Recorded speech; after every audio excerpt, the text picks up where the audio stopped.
Suite à présent de notre périple dans le sud tunisien, partons nous réchauffer en direction du Chott El Djerid, lac salé situé exactement entre Tozeur et Kébili.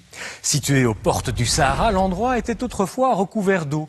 Aujourd'hui, il ressemble à une immense plaine lunaire qui a d'ailleurs inspiré de nombreux cinéastes. Nous y avons croisé une équipe de Belges passionnés de course automobile et de sensations fortes.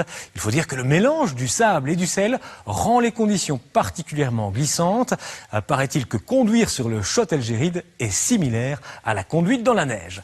Marie-Pierre Moulignot et Guillaume Dujardin nous emmènent en Tunisie sur les traces de ces fous du volant.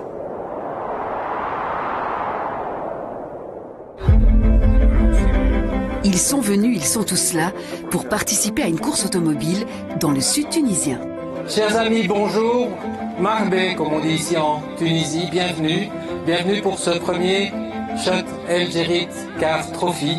Alors El Djerid bien sûr parce que nous sommes dans le Chott El Djerid et puis Car Trophy parce qu'il s'agit d'un trophée automobile.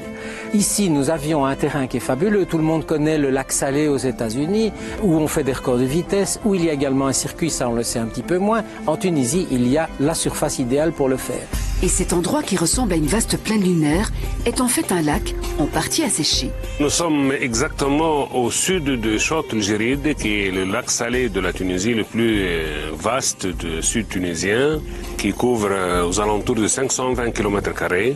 Actuellement sec, surface sèche, mais dès qu'il pleut, la couche que vous voyez actuellement devient beaucoup plus humide. Ici, en fait, la surface du sol est imprégnée par du sel et du sable. Et le mélange des deux fait un sol excessivement dur et très glissant. L'événement suscite beaucoup d'intérêt. Dans cette région désertique, c'est la première fois que des Belges organisent un rallye similaire. Alors pour l'occasion, les autorités et la télévision se sont déplacés. C'est une nouvelle opportunité pour mieux faire connaître le sud tunisien aux visiteurs, mais aussi même aux Tunisiens même. Amoureux de sport mécanique, amoureux de sensations fortes et d'adrénaline, bienvenue parmi nous ici au désert de la Tunisie. Je suis toujours surpris de la manière par laquelle les gens de ces régions-ci accueillent l'étranger. Ils sont heureux de partager, leur expérience, leur vie. Ils sont d'une générosité que l'on ne rencontre que dans très très peu de régions. Et en fait, c'est ce qu'on a ressenti avec l'organisation ici. On a eu des tas de portes qui se sont ouvertes spontanément en disant « On a encore une idée pour vous, venez amener des gens de l'étranger. On a envie de leur faire partager notre vie. » La compétition va débuter. Pour les concurrents, le stress monte. C'est une première expérience en Tunisie pour la plupart de tout le monde ici. C'est pour ça qu'on est un petit peu tous un peu stressés, on va dire. Depuis 2 jours, on essaye de faire le mieux possible pour être le plus propre possible en conduite. Parce que ça va être très chaud, hein. On est les uns à côté des autres. Donc il faut essayer de ne pas faire de touchettes. Il faut rouler propre. Une dernière vérification et c'est parti pour la première manche. Ici, en fait, on a un circuit qui fait 2 km de long, mais avec 27 virages. Ça veut dire qu'on passe son temps à tourner dans un sens et dans l'autre. Dans le désert, il faut rouler cool, il faut rouler doux.